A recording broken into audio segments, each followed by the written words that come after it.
Hello students, आप सब कैसे हैं। तो आज के इस वीडियो में हम लोग बात करने वाले हैं class 9th chapter number 1 French revolution of history subject. और जो आज हम लोग टॉपिक इसमें कवर करने वाले हैं आज के इस वीडियो में, टॉपिक है 1.1 स्ट्रगल टू सर्वाइव। और आपको बता दूं कि इस चैप्टर का जो है ये पार्ट 3 है। इसका मतलब ये है कि ये तीसरा वीडियो है जो हम लोग टॉपिक पढ़ने वाले हैं, ठीक ना।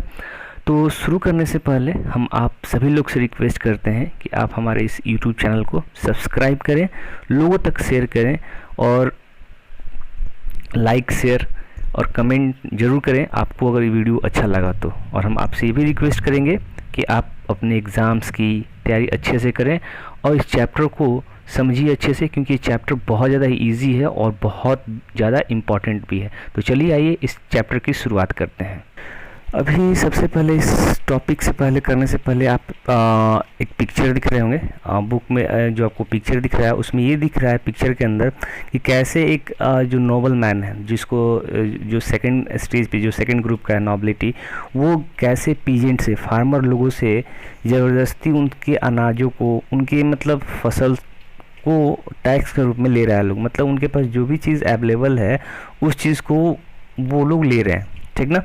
तो यहाँ पे ये चीज़ कहा जा सकता है कि अगर मान लीजिए किसी के ऊपर हम ज़्यादा से ज़्यादा दबाव डालेंगे तो वो कहीं ना कहीं इंसान जो है उसके अपोज में हो जाएगा, उसको अपोज करेगा। तो चलिए आइए वो क्या बात हुई, तो हम लोग टॉपिक शुरू करते हैं स्ट्रगल टू सर्वाइव, ठीक। तो देखिए दोस्त, देखिए स्टूडेंट्स, यहाँ पे जो टॉपिक हम लोग पढ़ रहे हैं उसका नाम है 1.1 स्ट्रगल टू सर्वाइव। तो चलिए शुरू करते हैं।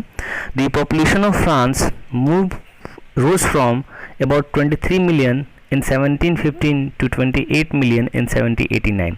तो देखिए स्टूडेंट्स, यहाँ पे ये कह रहा है कि जो फ्रांस का पॉपुलेशन था, ठीक ना, वो 23 मिलियन से 1715 में उसका जो पॉपुलेशन था वो 23 मिलियन था, लेकिन 1789 आते आते यानी 1789 में जो उसकी पॉपुलेशन हो गई थी वो 28 मिलियन हो चुकी थी, ठीक ना। This led to a rapid increase in the demand of food grains. और देखिए जाहिर सी बात है, अगर वहाँ की पॉपुलेशन बढ़ेगी, ठीक ना, अगर वहाँ की पॉपुलेशन बढ़ेगी तो ये भी ज़रूरी है कि वहाँ पे जो डिमांड है, लोगों की जो डिमांड है फूड ग्रेन्स, यानी हर चीज़ का डिमांड जो है वहाँ पे बहुत जल्दी बढ़ गया, ठीक ना। Production of grains could not keep pace with due demand, so the price of bread which was the staple diet of the majority rose rapidly।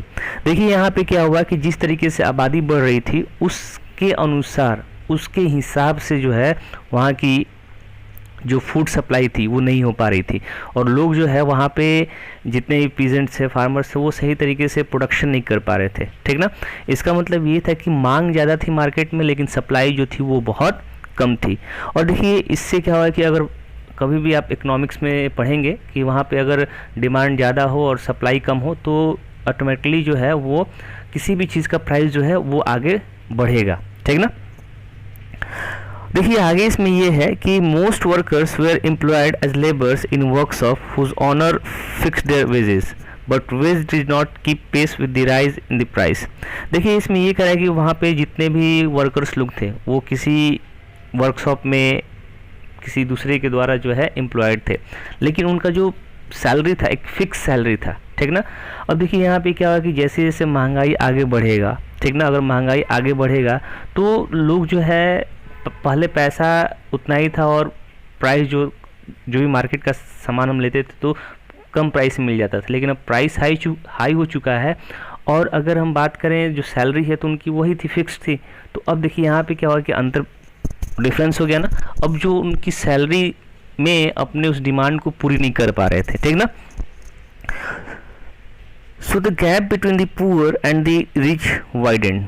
देखिए यहाँ पे क्या हुआ कि अमीर थे अमीर बनते चले गए और जो गरीब थे वो बेचारे गरीब बनते चले गए, ठीक ना। Things become worse whenever drought और हेल रिड्यूस द हार्वेस्ट। देखिए यहाँ पे ये कह रहा है कि बातें तब बिगड़ जाती थी जब वहाँ पे मतलब कभी सूखा पड़ गया या फिर किसी अचानक किसी वजह से जो है वहाँ पे फसल नहीं हुई, ठीक ना। तो इससे मतलब बहुत ज़्यादा ही ख़राब स्थिति हो गई वहाँ पे, ठीक ना।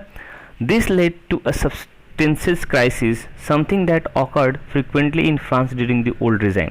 देखिए यहाँ पे ये हुआ कि ये सारे चीज़ों को देखते हुए जो ना फ्रांस में लोगों को सरवाइव करने के लिए बहुत ज़्यादा स्ट्रगल करना पड़ा। वो स्ट्रगल जो है पुराने समय भी होता था, लेकिन वो इतना नहीं होता था जितना अभी हो रहा था, क्योंकि देखिए उनके ऊपर तो पहले से टैक्स बढ़ा हुआ था, ठीक ना। तो एक तरीके से कहा जा सकता है यहाँ पे के अंदर जो है बहुत ज़्यादा ही ख़राब स्थिति हुई थी, ठीक ना। तो चलिए ये टॉपिक जो है हमारा इसी के साथ समाप्त हुआ, और हम आप सभी से रिक्वेस्ट करेंगे कि आप हमारे इस यूट्यूब चैनल को सब्सक्राइब कीजिए, लोगों तक शेयर कीजिए, और ज़्यादा से ज़्यादा तक शेयर कीजिएगा तो लोग बेनिफिट भी होंगे। तो मैं आप सबका तहे दिल से शुक्रिया अदा करना चाहता हूँ जो आपने अपना कीमती समय दिया और इस मेरे वीडियो को देखा। Thank you. जय हिंद, जय भारत, ठीक ना।